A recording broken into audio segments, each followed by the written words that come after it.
Good evening and welcome to VTV News. I'm Sophie, Jeong. And I'm Swathi Ganesh in for Diana Charlotte. Over fall break, a small group of Vanderbilt freshmen, sophomores, and juniors were picked to travel to Washington, D.C. together with Vanderbilt Student Media. Field reporter Claire Burnett brings us a story of their unique experience. Hey, I'm Claire Barnett reporting for VTV News from Washington, D.C., where 12 lucky Vanderbilt undergraduates have had the opportunity to meet with alumni working in journalism. The group visited CNN, National Public Radio, or NPR, and the Washington Post. They received personalized tours and information about possibly working in the field of journalism. While on their trip, Vanderbilt alum and CNN Washington Bureau Chief Sam Feist explained to the students why he thinks that journalism is so important. I'm a big believer that our government, our democracy, really relies on journalists. Without journalists, who's going to provide a check on the people in power, whether that be political leaders or business leaders? Our job is to ask the tough questions, to provide a check on those who want to run our country or those who do run our country. And I think the system was designed with journalists in mind. That's why the First Amendment was the First Amendment. That our founding fathers realized that unless there were journalists out there empowered to ask the tough questions, to provide that check on the government wouldn't work right. It would be corrupt. It would be corruptible. And so there's a reason for the First Amendment, and we live it and breathe it every day. On Friday, October 21st, the night before the homecoming game, hundreds of Vanderbilt students excitedly waited outside of Memorial Gym in anticipation of Commodore Quake. This year's Quake featured rappers A$AP Ferg and Big Sean. Both artists were definitely a crowd pleaser as they sported their Vanderbilt gear and gave off a sense of excitement that spread contagiously throughout the room. The first mental health survey conducted at Vanderbilt was released Monday, October 24th. The Healthy Mind survey takes around 30 minutes to complete. It consists of multiple choice questions created by a group of researchers at the University of Michigan. The questions focus on familiarity and thoughts regarding mental health and mental health services around campus. The results are meant to benefit student well-being across campus. All graduate and undergraduate students will receive an email containing the survey. It will remain open for the next 3 weeks. $100 gift cards will be given to 10 random students who complete the survey. This month, approximately $35,000 in grants will be given to randomly selected students. Experience Vanderbilt will be distributing the funding. The student organization is committed to offering funding for involvement in campus extracurricular activities. Students on financial aid are encouraged to apply. In the first phase, 1,140 students applied and 109 students will be receiving grants. Greek Life members held the largest number of requests. Students also received funding for arts and culture, club sports, recreation, and service. Overall, the goal is for Experience Vanderbilt to transform undergraduate immersion for those with financial restraints. The Tennessee Education Research Alliance is a joint effort of Vanderbilt's Peabody College of Education and Human Development, and with the formation of a new alliance between Vandy and the Tennessee Department of Education, a series of rigorous research studies will begin. These studies will be carried out primarily to help decide on new education policy and practice to address important educational problems. Currently, the 4 areas of focus are improving early reading, reimagining state support for professional learning, driving improvement in low-performing schools, and strengthening Tennessee's education labor market. Hopefully, with the collaborative research being done, we can see positive changes in the future of these areas. In order to help embrace the inclusion of diverse backgrounds and perspectives, a new postdoctoral program training initiative is being taken. This program is called the Academic Pathways Postdoctoral Fellowship, and it will emphasize research and scholarship, but also leadership and professionalism.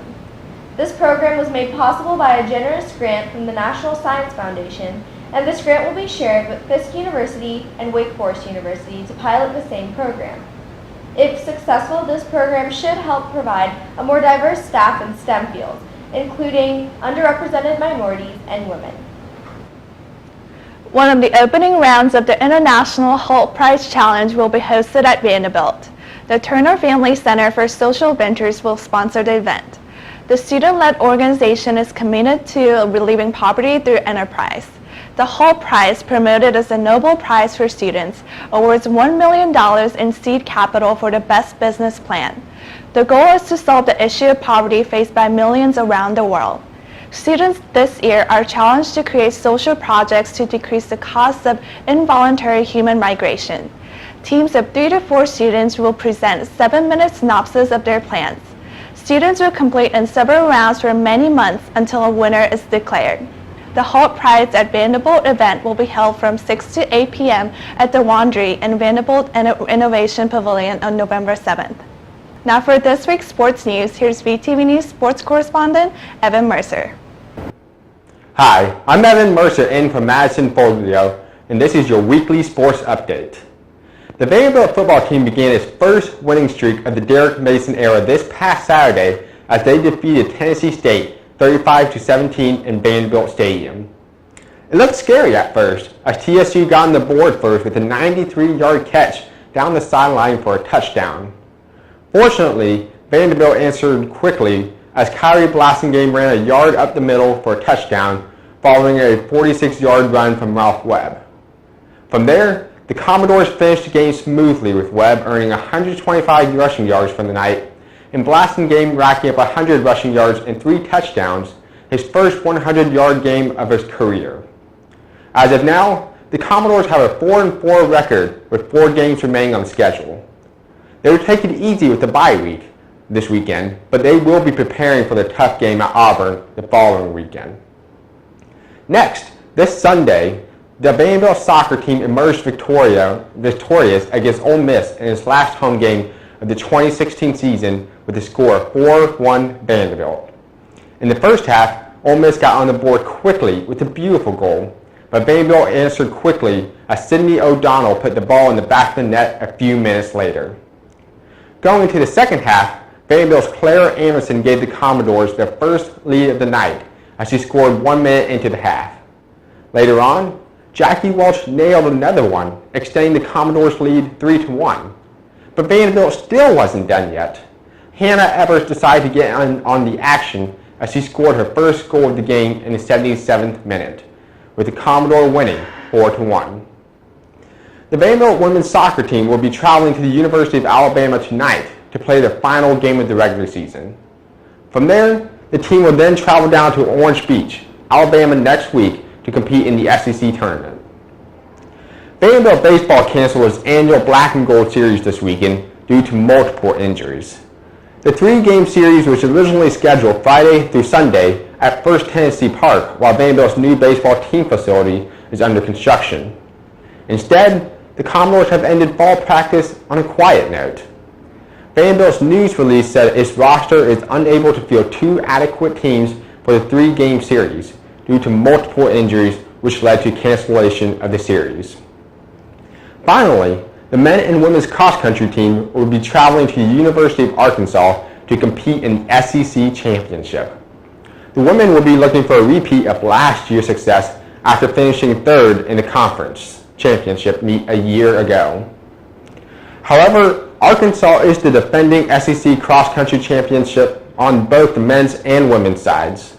The Razorback men have won the last 6 SEC championships and 23 in the last 25 years, but we're looking for our Doors to have a great meet. That's all for sports this week on Vanderbilt. For live updates on scores, stats, or photos, visit vucommodores.com. For VTV News, I'm Evan Mercer. Thanks, Evan.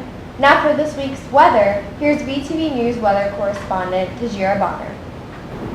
Happy Halloween! I'm Tajeira Bonner and this is your 10-day forecast. A 10% chance of precipitation means a 100% chance of sun. All this week the temperature will be around the 80s. With a 50% increase in the chance of precipitation next Saturday, next weekend might be a bit gloomy, so don't forget your umbrellas. The weather will possibly pick up later in the week. This is Tajeira Bonner with VTV News. Have a haunted holiday. That's all for tonight's broadcast. Thanks for watching VTV News. I'm Sophie Jeong. And I'm Swathi Ganesh. Tune in next week for more top stories.